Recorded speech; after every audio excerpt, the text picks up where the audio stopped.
warahmatullahi ta'ala wabarakatuh.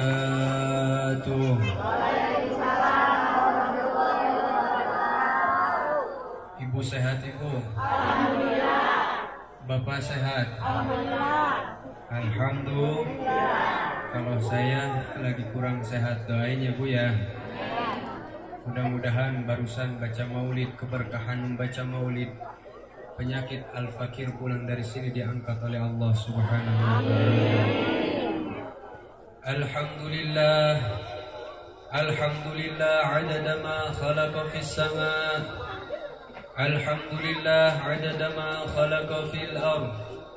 Alhamdulillah adada ma baina dhalik. Alhamdulillah adada ma huwa khaliq.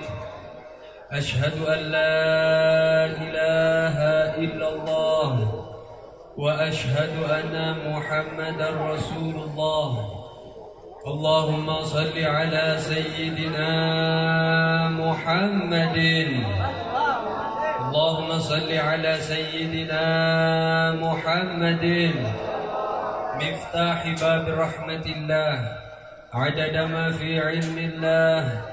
صلاة وسلاما دائمين بدوام ملك الله وعلى آله وصحبه ومن والاه ولا حول ولا قوة إلا بالله العلي العظيم. قال الله تعالى في القرآن الكريم وهو أصدق القائلين: أعوذ بالله السميع العليم من الشيطان الرجيم. بسم الله الرحمن الرحيم. سبحان الذي أسرى بعبده ليلا من المسجد الحرام إلى المسجد الأقصى الذي باركنا حوله لنريه من آياتنا والله أعلم بمرادك. صدق الله العظيم. وقال رسول الله صلى الله عليه وسلم: رجب شهر الله وشعبان شهري ورمضان شهر أمتي. أما بعد. Al-Mukarram wal-Muhtaram, para alimil ulama, para habaib, juga tokoh masyarakat yang al-fakir hormati, namun tidak bisa disebutkan satu persatu namanya, akan tetapi tidak mengurangi rasa hormat dan ta'zim al-fakir kepadanya. Mudah-mudahan para alimil ulama, para habaib, juga tokoh masyarakat, Allah Subhanahu wa ta'ala panjangkan umurnya, amin. Diberkahkan rezekinya, amin. Diberkahkan keluarganya dan dimudahkan di dalam segala urusannya, amin ya Allah ya Rabbal. Tak lupa kepada para panitia yang telah berkorban dengan hartanya, berkorban dengan tenaganya, berkorban dengan doanya, sehingga terlaksananya syiar Islam seperti malam hari ini. Mudah-mudahan seluruh pengorbanannya diterima di sisi Allah sebagai amal kebaikan. Alhamdulillah. Juga tak lupa kepada para hadirin wal hadirat, ibu-ibu, bapak-bapak, kaum pemuda, pemudi, adik-adikku sekalian yang hadir di majlis yang mulia ini. Mudah-mudahan langkah kaki kalian menuju ke tempat yang mulia ini itu menjadi penghapus dosa-dosa antum semua. Tidaklah kita pulang di majlis yang mulia ini melainkan dosa-dosa kita telah diampuni oleh Allah Subhanahu wa ta'ala. Hajat-hajat kita telah dikabulkan oleh Allah Subhanahu wa ta'ala. Urusan-urusan kita telah dipermudah oleh Allah Subhanahu wa ta'ala. Tak lupa aparatur pemerintah setempat, baik itu RT, RW, lurah, camat, menteri-menteri, bupati, sampai gubernur dan sampai presidennya. Mudah-mudahan mereka semua bisa mentauladani akhlak kepemimpinan baginda Nabi besar Muhammad sallallahu alaihi wasallam, yang mana Nabi besar Muhammad tidaklah satu peperangan melainkan Nabi selalu memimpin paling depan. Tidak sedikit darahnya Rasul bercucuran, giginya rontok kena sabetan tombak. Kenapa? Karena Rasul kalau memimpin perang selalu paling depan. Inilah jenderal sejati yang kita peringati Isra wal Mi'rajnya Nabi besar Muhammad. Oleh karena itu kita doakan para pemimpin kita, yang mana sebentar lagi ada pemilihan. Mudah-mudahan Allah Subhanahu wa Ta'ala berikan pemimpin untuk negara ini, untuk kota ini, untuk desa ini yang amanah, yang damai, yang bisa merangkul kepada masyarakat, yang tidak memprioritaskan dirinya sendiri, akan tetapi mengingatkan kepada bagi kita semua rakyatnya diperhatikan oleh para pemimpin kita. Amin ya Allah ya Rabbal.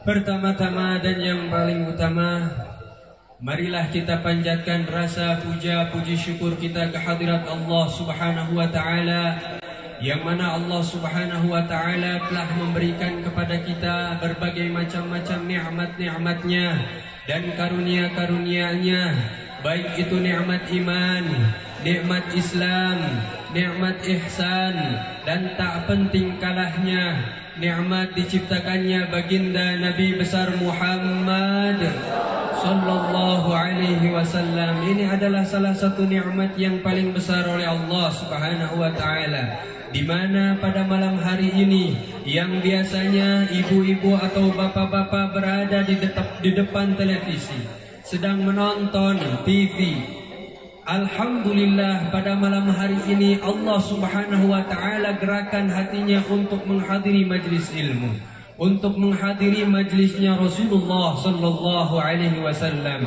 Ini adalah salah satu nikmat yang luar biasa yang Allah berikan terhadap hamba-hambanya. Tidak sedikit orang pengen hatinya hadir di majlis yang mulia ini, akan tetapi tidak diundang oleh Allah Subhanahu wa Ta'ala, tidak diundang oleh baginda Nabi besar Muhammad sallallahu alaihi wasallam, sehingga tidak menghadiri acara yang mulia ini. Acara seperti ini adalah acara yang mengundang rahmatnya Allah, mengundang ridhonya Allah, mengundang keberkahan daripada baginda Nabi besar Muhammad sallallahu alaihi wasallam. Tanpa kita sadari, semuanya kita yang berada di majlis yang mulia ini, kita sedang berada di dalam kenikmatan yang besar, di dalam kenikmatan yang agung, di dalam kenikmatan yang luar biasa, menghadiri majlis ilmu. Imam Syafi'i mengatakan, man la yuhibbul ilim la khaira fi.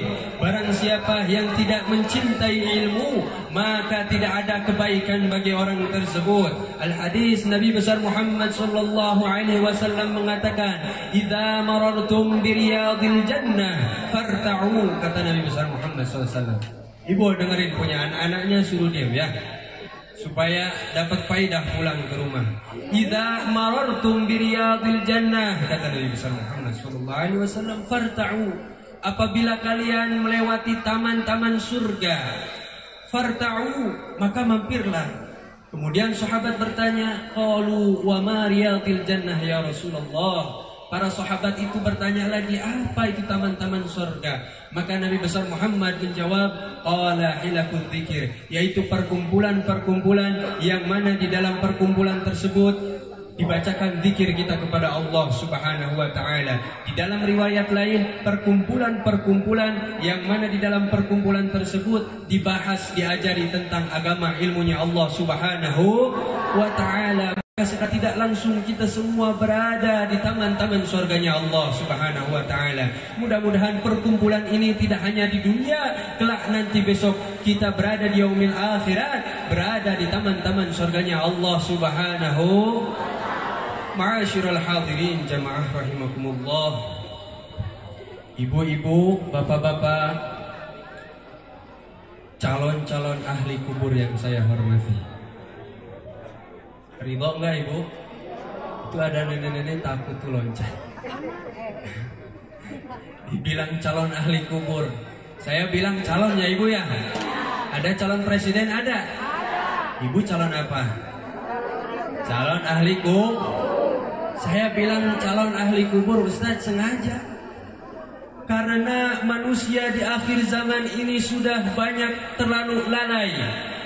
melupakan Allah Subhanahu wa taala, melupakan perintah-perintah Allah Subhanahu wa taala, terlalu pikirannya dimasuki yang namanya tentang keduniaan. Sehingga Nabi besar Muhammad sallallahu alaihi wasallam mengatakan, "Lau kanatid dunya tazinu 'indallahi janaha ba'udatin, ma saqa kafiran minha syarbata ma." Seandainya dunia itu ada harganya di sisi Allah seberat sayap nyamuk. Tahu sayap nyamuk? Ada timbangannya, ada beratnya, ada enggak? Seandainya sayap nyamuk itu ada beratnya di timbangan Allah Subhanahu wa taala, niscaya orang-orang kafir yang menyekutukan Allah tidak akan diberi seteguk minum air pun. Karena dunia tidak ada harganya, maka siapapun diberi oleh Allah Subhanahu wa taala. Oleh karena itu, wahai ibu bapak semua yang hadir di majlis yang mulia ini, ingatlah kematian. Jangan terlena yang namanya dunia. Jangan terlalu kebanyakan santai. Ingat yang namanya kematian. Malak Israel mengantai kita, mengikuti kita dimanapun kita berada. Allah Subhanahu wa taala berfirman di dalam Al-Quran, "Aynama takunu yudrikumul maut walau kuntum fi burujim musyayyadah." Dimanapun kalian berada, kematian akan datang kepada kalian. Sekalipun kalian berada di gedung yang sangat tinggi, yang sangat kokoh, yang namanya kematian itu akan datang. Jadi ibu siap mati siap? Apa yang telah dibawa? Hah? Amal ibu udah banyak? Suka ibadah? Suka ngaji? Hah? Makanya kata Nabi besar Muhammad sallallahu alaihi wasallam, kun aliman. Jadilah kalian menjadi orang-orang yang berilmu. Bukan beriman, berilmu. Kun aliman. Jadilah kalian orang-orang yang berilmu. Kalau tidak bisa jadi orang yang berilmu, nggak bisa jadi orang alim, nggak bisa jadi orang soleh. Kun muta'alliman. Jadilah orang yang belajar ilmu. Siap jadi belajar ilmu. Kalau tidak bisa juga kun muhib, kun mustami'. Jadilah pendengar ilmu. Tidak bisa juga, tidak bisa jadi ulama, tidak bisa jadi penuntut ilmu, tidak bisa jadi pendengar ilmu. Menjadilah yang keempat, kun muhib, muhibban. Jadi pecintanya ulama, pecintanya orang-orang yang belajar ilmu, pecintanya orang-orang yang suka mendengarkan ilmu. Wala takun khamisan ghadiban. Jangan kau menjadi yang kelima, kata Nabi besar Muhammad sallallahu alaihi wasallam, yang membenci para alimil ulama, yang membenci para pelajar ilmu agamanya Allah Subhanahu wa taala, yang membenci para pendengar ilmu agamanya Allah Subhanahu wa taala, dan yang membenci para orang-orang yang cinta terhadap para alimil ulama. Al-Imam Al-Habib Abdullah bin Alwi bin Muhammad Al-Haddad mengatakan di dalam syairnya, ibadun kiramun atharullah rabbahu fa'atharahum wakhtassahum bil wilayati. Para alimil ulama itu adalah hamba-hamba Allah yang mulia, yang Allah muliakan, yang setiap malamnya menangis karena rasa takut kepada Allah, yang setiap malamnya menangis karena rasa rindu kepada Allah.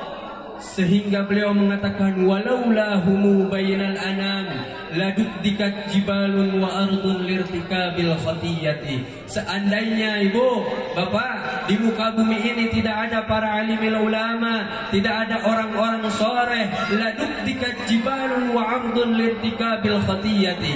Niscaya ini gunung-gunung dan bumi-bumi akan aku goncangkan. Karena apa? Terlalu banyaknya kita bermaksiat kepada Allah Subhanahu wa ta'ala. Oleh karena itu jangan terlalu santai-santai kita hidup di dunia. Sudah cukup kita dikejutkan dengan saudara-saudara kita, baik yang sudah tua ataupun yang masih muda.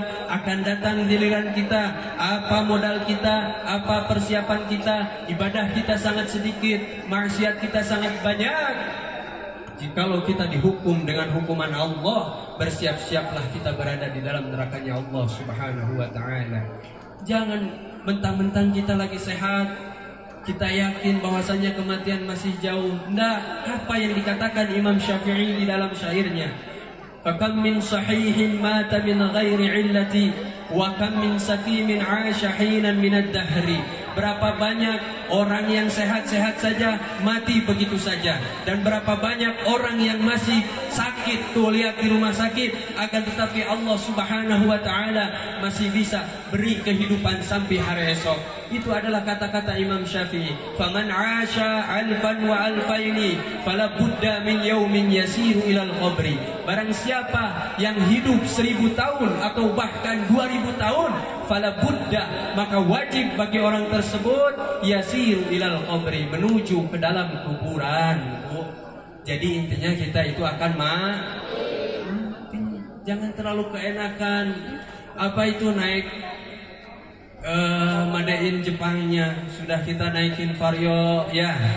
Ada yang punya motor Vario? Ada. Sudah naik Pajero ya. Enak enggak ibu? Naik NMAX ya, yang bagus. Sampai kita melupakan kendaraan terakhir kita. Biasa kita ini sedang digoda dirayu yang namanya dunia. Sampai kita melupakan kendaraan terserem di dunia ini, yang tidak akan mau menaiki itu kendaraan orang yang masih hidup. Betul? Apakah itu keranda ibu ya? Tahu pasaran? Tahu batang kurung? Itu kendaraan apa bukan? Rodanya juga bu, bapak-bapak 4 orang. Ibu mau naik? Enak kan bu? Sampai kita melupakan kendaraan terserem di dunia, melupakan yang namanya kematian. Terlalu kita semangat mencari dunia, mencari jabatan, lera, pagi, siang, malam, melupakan kepada Allah Subhanahu wa ta'ala. Seakan-akan hidup akan kekal di muka bumi ini, akan tetapi nyatanya besok hari kita dicabut nyawanya oleh malaikat Israel. Apa persiapan kita di dalam kuburan? Yatba'ul mayyit salasa, yang mengikuti mayit di dalam kuburan ada 3 ibu. Yang pertama ahluhu, keluarganya. Nanti ibu kalau mati dianterin sampai kubur. Udah sampai kuburan, keluarga mau ikut masuk sama si mayit apa enggak? Enggak. Bu harus ingat. Ahluhu wa maluhu. Yang kedua yang ngikutin ibu ke dalam kuburan adalah hartanya. Ibu nanti di rumah sampai ke kuburan mau naik apa? Mau naik mobil, enggak jadi masalah. Mau naik motor diantar, enggak jadi masalah. Mau naik batang kurung, enggak jadi masalah. Itu yang namanya harta. Ketika sudah di dalam kuburan, apakah motor mau dimasukkan ke dalam kuburan apa enggak? Enggak. Mobil mau dimasukkan kuburan enggak? Rumah yang gede mau dimasukin kuburan apa enggak? Emas banyak mau dimasukin kuburan apa enggak? Apa kata Nabi yang akan dimasukkan ke dalam kuburan? Ahluhu wa maluhu wa amaluhu. Tidak lain tidak bukan yang akan menemani kita, yang akan mengikuti kita di dalam kuburan, perbuatan baik jeleknya ketika kita berada di muka buminya Allah Subhanahu wa ta'ala. Oleh karena itu introspeksi diri. Ini adalah bulan yang mulia, bulan Rajab, bulan yang mana dikatakan di dalam Al-Quran ada 4 Ashhuril Hurum. Ashhuril Hurum itu bukan bulan-bulan yang haram. Ibu, pikirannya begini, Masjidil Haram. Masjidil Haram itu masjid yang haram apa masjid yang mulia? Tapi bila kesebutannya Masjidil Begitu pula Ashhuril Hurum ada 4 bulan. 4 bulan ini 4 bulan yang dimuliakan oleh Allah Subhanahu wa ta'ala. 3 bulan yang beruntun tersusun rapi, dan 1 bulan yang terpisah. Yang pertama Dzulqa'dah, Dzulhijjah, juga Muharram. Itu 3 bulan beruntun tersusun rapi. Sedangkan bulan Rajab adalah bulan yang terpisah, yaitu bulan yang mana dimuliakan oleh Allah Subhanahu wa ta'ala. Ma'asyiral hadirin jamaah rahimakumullah. Pada malam hari ini kita berkumpul untuk menceritakan sejarah yang luar biasa, peristiwa yang agung, peristiwa perjumpaan Nabi besar Muhammad sallallahu alaihi wasallam dengan Azizul Wahhab, yaitu Allah Jalla Jalaluhu wa 'azamatuh, yang sering kita kenal dengan peringatan Isra wal Mi'rajnya Nabi besar Muhammad sallallahu alaihi wasallam. Isra adalah diperjalankannya Nabi besar Muhammad sallallahu alaihi wasallam dari Masjidil Haram ke Masjidil Aqsa, sebagaimana firman Allah Subhanahu wa taala di dalam Al-Qur'an surat Al-Isra ayat pertama, Subhanalladzi asra bi'abdihi lailan minal Masjidil Haram ilal Masjidil Aqsa.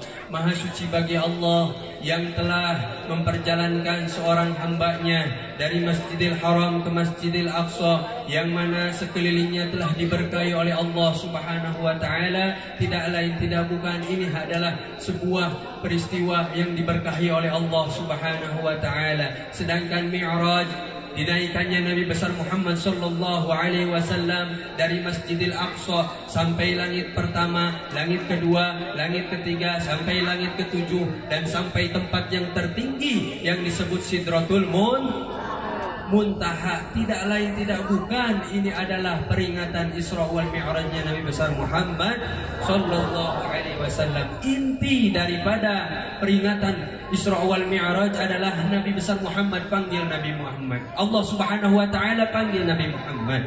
Allah undang Nabi Muhammad untuk menerima suatu perintah yang agung, untuk menerima suatu perintah yang mulia, untuk menerima suatu perintah yang utama, untuk menerima suatu perintah yang luar biasa yang dinamakan sholat. Ketika Allah Subhanahu wa taala memerintahkan kepada umat, kepada hamba-hambanya untuk berpuasa, cukup melalui Al-Qur'an. Allah perintahkan zakat, cukup melalui Al-Qur'an. Allah perintahkan haji, cukup melalui Al-Qur'an, dalilnya udah cukup. Allah perintahkan sedekah, cukup melalui Al-Qur'an. Akan tetapi ketika Allah memerintahkan hamba-hambanya untuk mengerjakan sholat, tidak cukup melalui Al-Quran. Allah panggil Nabi Muhammad, Allah undang Nabi Muhammad untuk menunaikan yang namanya ibadah sholat. Begitu mulianya, begitu agungnya, tidak cukup melalui Al-Quran, tapi harus dipanggil, diundang Nabi besar Muhammad sallallahu alaihi wasallam terhadap perintah yang agung, terhadap perintah yang mulia yang dinamakan sholat. Oleh karena itu, perbaiki kita punya sholat. Lihat kita punya sholat, introspeksi diri terhadap sholat kita. As-salah imanuddin, sholat itu tiangnya agama. Barang siapa yang tidak melakukan sholat, seakan-akan orang tersebut sedang meruntuhkan yang namanya agamanya Allah Subhanahu wa ta'ala. Ini ada perumpamaan tentang sholat. Saking pentingnya sholat, saking wajibnya sholat. As-salatu fid din karra'si fil jasadi. Sholat di dalam agama kedudukannya seperti kepala di anggota tubuh kita. Ibu, saya mau nanya, Bapak dengerin juga ya. Ketika ada orang nggak punya tangan, maaf, di sini ada yang nggak punya tangan, masih bisa hidup apa enggak? Masih bisa hidup. Ada orang nggak punya kaki, masih bisa hidup apa enggak? Masih bisa. Tapi di sini pernah ada orang nggak punya kepala masih bisa hidup? Nggak ada. Serem ya? Begitu pula ibu bapak ngaku agamanya Allah Subhanahu wa ta'ala, ngaku agamanya Islam, akan tetapi tidak sholat. Perumpamaannya seperti orang yang memiliki anggota badan tapi tidak memiliki kepala. Artinya agamanya hidup apa enggak? Agamanya bakal diterima apa enggak? Oleh karena itu jangan sampai kita menyepelekan yang namanya sholat. Kata Nabi, as-salatu fid din, sholat di dalam agama karra'si fil jasad, seperti kepala di anggota tubuh kita. Sangat penting. Ibu ngaku agama Islam, kerjakan sholat. Bu, pengen tahu nggak? Bapak pengen tahu nggak tanda atau ciri-ciri murkanya Allah kepada kita? Tahu apa anda tanda murkanya Allah kepada kita? Kalau kita tahu, kalau kita pengen tahu tanda murkanya Allah Subhanahu wa ta'ala, kita itu menyepelekan yang namanya sholat. Santai-santai terhadap sholat, mengakhirkan sholat. di dalam waktu tersebut. Ketika kita punya waktu untuk sholat, akan tetapi kita mengakhirkan, akan tetapi kita melalaikan, tidak lain tidak bukan, ketahuilah wahai para hambanya Allah, di waktu tersebut ketika kita mengakhirkan sholat, melalaikan sholat, itu tandanya Allah sedang murka kepada kita. Jadi sudah tahu sebab murkanya Allah kepada kita. Kalau kita malas sholat, berarti itu Allah sedang murka kepada kita. Padahal jasad kita sedang sehat, padahal nggak ada kesibukan seberat apapun, sepenuh apapun. Yang namanya sholat harus kita laksanakan di awal waktu. Jangan sampai kita melalaikan sholat, mengakhirkan sholat. Begitu mulia perintah sholat yang diperintahkan oleh Allah Subhanahu wa ta'ala. Prosesnya yang sangat agung. Proses menerima ibadah perintah sholat itu luar biasa. Sampai Allah memanggil Nabi Muhammad, diangkat ke atas sampai tempat tertinggi yang disebut Sidratul Muntaha. Maka ibu bapak semua yang hadir di majlis yang mulia ini, pulang dari sini mudah-mudahan kita semua dirajinkan sholatnya oleh Allah Subhanahu wa ta'ala, lebih memperhatikan sholatnya oleh Allah Subhanahu wa ta'ala, dan lebih khusyuk lagi di dalam sholatnya kepada Allah Subhanahu wa ta'ala. Sebelum ditutup, kita sama-sama baca sholawat syifa. Mudah-mudahan dengan baca sholawat syifa tersebut kita diberikan kesehatan, kesembuhan oleh Allah Subhanahu wa ta'ala. Khusus doanya untuk al-fakir yang kurang sehat pada malam hari ini, mudah-mudahan diangkat penyakitnya oleh Allah Subhanahu wa ta'ala. Semuanya ikut, bisa sholawat syifa? Bisa. Allahumma sholli ala sayyidina Muhammadin tibbil qulubi wa dawaiha wa afiyatil abdani wa shifaiha wa nuril absari wa niyaiha wa ala alihi wa sahbihi wa sallim. Semuanya Allahumma sholli ala sayyidina Muhammadin tibbil qulubi wa dawaiha wa afiyatil abdani wa shifaiha wa nuril absari wa diyaiha wa ala alihi wa sahbihi wa sallim. Allahumma sholli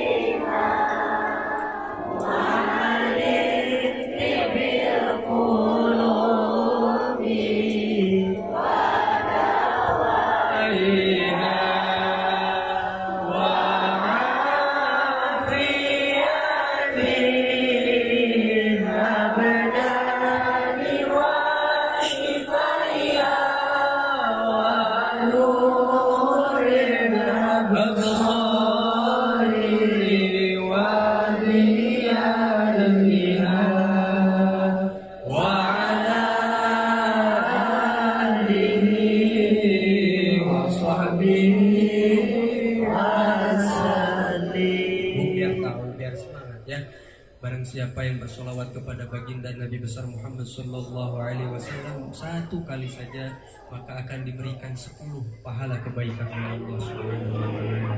Diangkat derajatnya 10 oleh Allah Subhanahu wa taala, diampuni dosanya 10 oleh Allah Subhanahu wa taala. Itu faedahnya satu kali saja kita bersolawat kepada baginda Nabi besar Muhammad sallallahu alaihi wasallam. Mudah-mudahan apa yang telah Al-Fakir sampaikan ada manfaatnya, kurang lebihnya mohon dimaafkan apabila ada kata-kata yang kurang berkenan di hati para hadirin mohon dimaafkan.